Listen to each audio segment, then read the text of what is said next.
precisamente para eso tenemos en la línea, en videollamada, a Juan Ortiz, director de Lupa Legislativa. Ellos están haciendo una investigación muy interesante. ¿Qué tal, Juan? ¿Cómo estás? Hola, buenas tardes, Maru, ¿cómo estás? Muchas gracias por la invitación. No, la verdad que nosotros agradecidos con la oportunidad de poder platicar y que nos hable sobre esta información o esta investigación que están haciendo de que siguen operando empresas fantasmas en el gobierno de López Obrador. A ver, platícanos. Sí, mira, ¿recuerdan ustedes que hace unas semanas ocurrió este concierto de los Tigres del Norte en la Ciudad de México? Pues días después, medios periodísticos dieron cuenta que el proveedor de ese concierto fue Kitware de México, y fue ahí cuando, digamos, prendieron las alertas, porque esta empresa ya había sido nombrada en ocasiones anteriores en un esquema, digamos, que de empresa fantasma. Nosotros Uh-huh. la historia que contábamos respecto a esta situación es, digamos, que los orígenes que se remontan a principios de los años 2000, cuando hoy el presidente López Obrador era jefe de gobierno y tuvo contacto con digamos, este pequeño negocio de barbacoa, cuyo dueño tenía un hijo que tenía el negocio de, digamos, de para organizar pequeños eventos de mobiliario, y a raíz de estas relaciones como lo fue invitando a organizar los eventos de López Obrador, primero en la jefatura de gobierno y después en sus siguientes responsabilidades. Y digamos que a partir de 2012, 2015, empieza a organizar eventos, por ejemplo, en la delegación Cuauhtémoc en ese entonces, pero cuando digamos que tiene este boom, este nivel de prosperidad actual, es a partir de 2018, cuando comienza a organizar los grandes eventos del presidente López Obrador. Estamos hablando los eventos del Grito, también le tocó organizar un evento del informe, le tocó organizar los 100 días, el informe de 100 días de Clara Sheinbaum, así como distintas dependencias. Aquí el tema es que esta red familiar, que le decíamos como cártel de la barbacoa, es que opera bajo un esquema en el que primero comparten domicilios, números telefónicos, representante legal, y también utilizaban a una persona que tiene características de un prestanombres, porque también participaba en los procesos de adjudicación de contratos. Entonces, entre esta persona, en este prestanombres, más la empresa de Kitware, estamos hablando de contratos que suman decenas de millones de pesos, casi alrededor de 200 millones de pesos organizando eventos. Y aquí el tema es que tanto esta persona como la empresa de Kitware no tienen infraestructura, no tienen empleados registrados. Entonces, este tipo de inconsistencia es lo que realmente llama muchísimo la atención, porque como te digo, es muchísimo dinero que se ha estado, digamos, manejando para la organización de eventos para una empresa que no está preparada. Y pues todo esto está coincidiendo ahorita con el boom del momento, que es el tema de este libro que recientemente se publicó con el Rey de Cash. Claro. Entonces, digamos, como que todo empieza a entrar en digamos, modus operandi, porque es una empresa que no está preparada. También la persona que están usando no tiene esta infraestructura para llevar eventos de esta magnitud, porque ustedes han visto los videos de cómo son los eventos en la Ciudad de México, y es una empresa que no tiene empleados. Entonces, ¿qué está pasando aquí? ¿Cómo se justifica el tema o cómo justifica la autoridad la contratación de esas empresas si no tienen la capacidad para poder atender esa demanda, ¿no? Esa es la gran interrogante. Precisamente, así es, precisamente es uno de los temas de cómo justifica el gobierno la adjudicación de este tipo de contratos.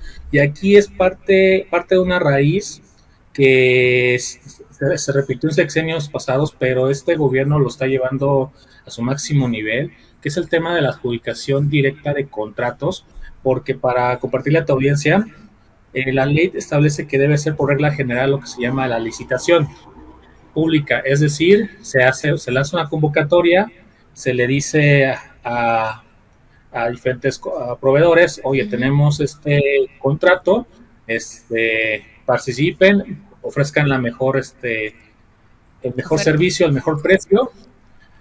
Pero lo que pasa con este gobierno federal es que 8 de cada 10 contratos aproximadamente son por adjudicación directa.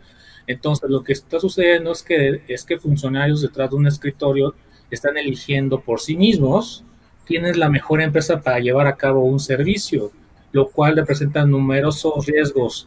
O sea, ustedes le pueden preguntar a un especialista, a organizaciones de la sociedad civil encargados de ese tema, y te va a decir que eso representa muchísimos riesgos de corrupción. Y precisamente lo estamos viendo ahorita con el tema de la organización de eventos del presidente, porque casi todos han sido por adjudicación directa. Sí, la verdad es que uno de los grandes vacíos o grandes promesas no cumplidas de López Obrador, del presidente del gobierno federal, es precisamente eso que está, de hecho, en su plan nacional de desarrollo, de que no iban a adjudicar de manera directa. Y aún así, ahorita tú nos comentas, 8 de cada 10 contratos están haciendo adjudicación directa, y eso permite que pasen ese tipo de situaciones, ¿no? De que empresas que se catalogan fantasmas para poder como explicar al respecto, porque no tienen la capacidad para poder atender un servicio, y se les contrata y se les da mucho dinero en contratos sin licitar, y se llevan a cabo los eventos, pero no son ellos, o por lo menos en la infraestructura, en el papel nos indica que no hay, porque cómo puedes prestar un servicio si no tienes empleados registrados, por ejemplo, ¿de dónde salen los empleos, no? Efectivamente, bien lo dices que en el Plan Nacional de Desarrollo una de las promesas del presidente López Obrador fue, digamos, prohibir la publicación directa, pero simplemente tienen que cumplir con la ley que dice que por regla general debe ser por licitación. Y ahora que lo mencionas, hay una organización civil que se llama INCO, sacó un índice de riesgo de corrupción en compras, y lanzan un dato muy interesante que por lo menos los primeros 3 años de gobierno de López Obrador se han gastado alrededor de 9,000 millones de pesos en empresas que son o son fantasma, o están sancionadas, o son de reciente creación, de unos cuantos meses que los crearon. Pues ahí está, ¿no? Finalmente es como parte de lo que tanto queda en promesas, ¿no? Dijeron que no iban a hacer igual que los del pasado, y sin embargo en la práctica siguen haciendo pues estas prácticas, vamos, en torno a poder pues no ser claros, no ser transparentes, no darle o no dar esa transparencia total al recurso, un recurso que no es de los funcionarios, ni estos ni los que se fueron, es un recurso público que debe de ser fiscalizado de manera eficiente, y si ya son empresas sancionadas o reconocidas, lo que me parece increíble es que sigan contratándolos. Eso es lo que me parece increíble, que se siga sosteniendo y que no les importe que sean señalados y aún así sigan contratándolos. Efectivamente, o sea, cuando estamos hablando de infraestructura, se debe por lo menos seguir los estándares mínimos para garantizar la calidad, porque con eso nos evitamos, entre otras cosas, tragedias como la que ocurrió en la Ciudad de México con la línea 12, que es una muestra de cómo no se debe llevar a cabo un proyecto de infraestructura. Claro. Estas malas prácticas se están repitiendo en las megaobras del gobierno federal. Estamos hablando, por ejemplo, del Tren Maya, que empezó esta obra sin un proyecto ejecutivo, y eso lo estamos viendo con sobrecostos. Cuando se estimaba un costo de 120,000 millones de pesos, ahora el nuevo mínimo son 250,000 millones, más del doble, y aún así puede que se diste mucho más dinero, y aparte están construyendo tramos sobre, digamos, terrenos que son bastante riesgosos para que pase un tren de esas características. Por ejemplo, otro caso también, si me permite comentarlo, es el aeropuerto Felipe Ángeles. Me acabo de recordar un suceso bastante extraño, que estos videos de promoción del aeropuerto Felipe Ángeles, de cómo, digamos, el ejército presumía que a las empresas que se les adjudicaba el contrato se les pedía